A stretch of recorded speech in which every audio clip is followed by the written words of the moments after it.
When I was 6 years old, we lived in Reidsville, North Carolina, which is not too far from here. It's on the border near Greensboro. And we lived kind of out in the country, beside a lake. It was a beautiful place to live. But it was kind of hard sometimes for me as a 6-year-old. I didn't have any friends that lived nearby, and so I played by myself a lot. Fortunately, I had a great imagination. Try playing tackle football by yourself. And so I would get so excited when my mom would say a friend's coming over for the day or coming to spend the night. I would get so excited and anticipate their arrival. And I still remember when my friend Andy was coming over one day. We were going to play for the rest of the day. He was going to spend the night, and I was so excited. And so around the time when I thought perhaps Andy's coming now, his mom is on the way, I sat on the front porch, on the steps. And I sat and I waited. I waited. I waited. I waited. Every car that drove by, I would get up and I would look, and is that Andy's mom? Nope, not Andy's mom. And I would sit back down. Another car would come up the driveway. Is that Andy's mom? Or down the road, Andy's mom? No. So after about 6 cars, I was feeling disappointed. Ready to give up. Maybe he's not even coming today. And then I saw her car coming down the road. Is that Andy's? Oh, that's Andy's mom. And I was so excited. I ran out. I met him before they even got out of the car. The wait was over. Advent is a time of waiting, is it not? We are waiting for the coming of the reign of God.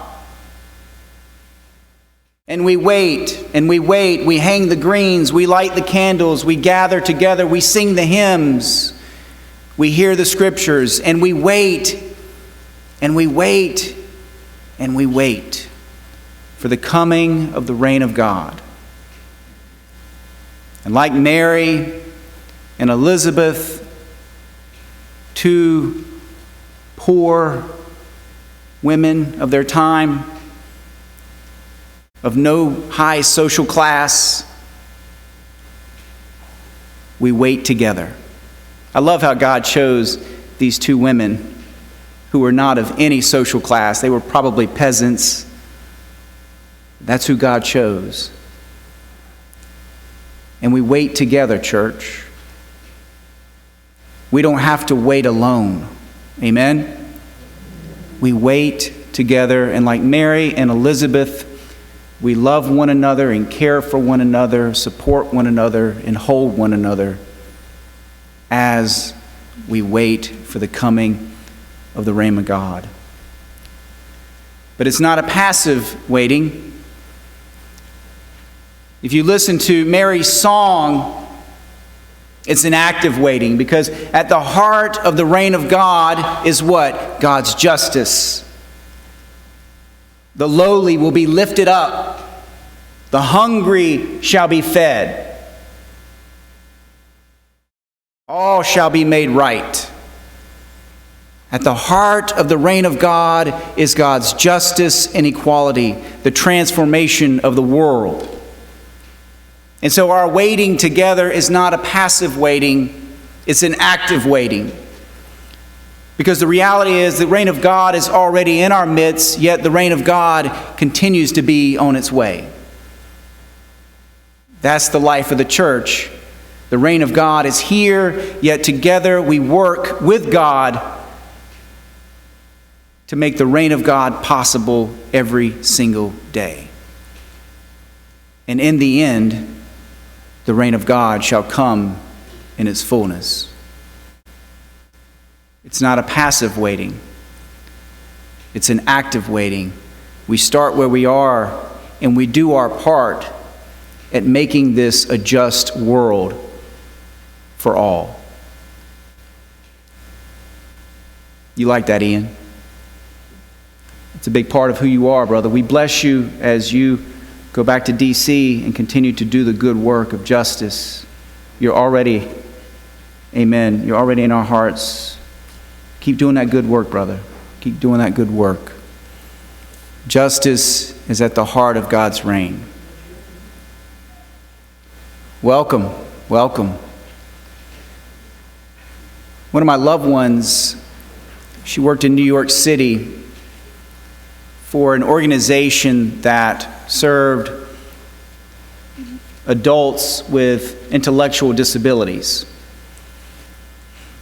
And a big part of the work that they were doing was job placement, job coaching, continued job support for adults with disabilities.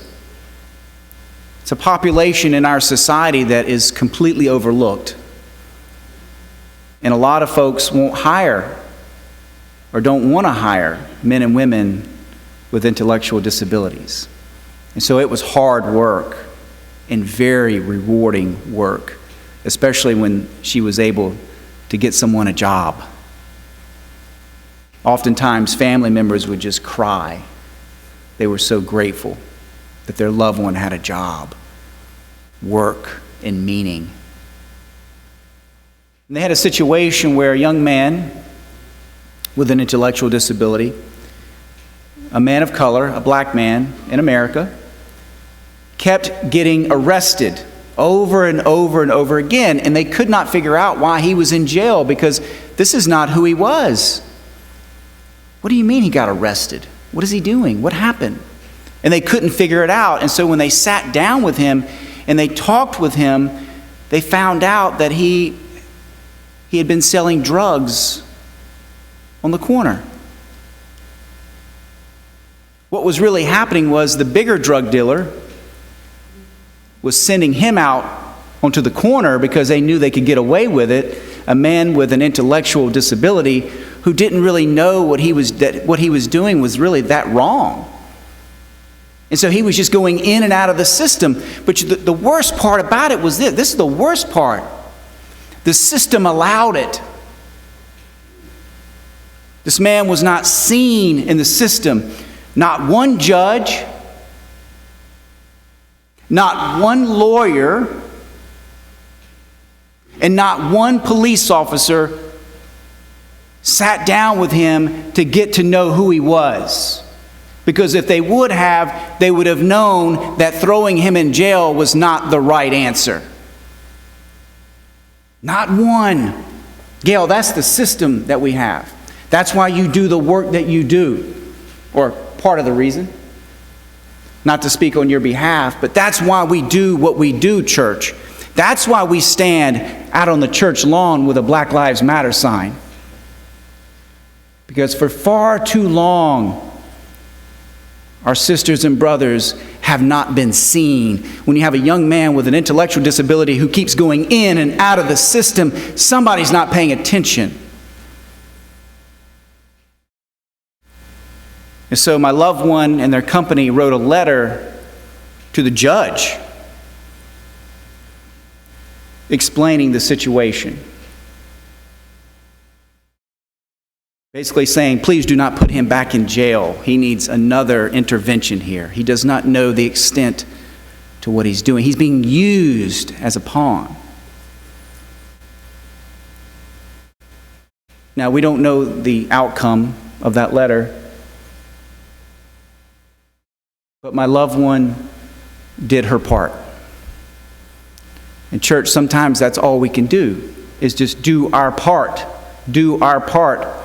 Do our part at making this a just world for all, and never give up. Keep working and working and working for our sisters and brothers who are vulnerable, overlooked, and oppressed in this society. And that's Advent waiting right there. Because the reign of God is in our midst already, and we are called to work with God at creating a just world for all. As we wait as we wait with anticipation for the coming of God's reign.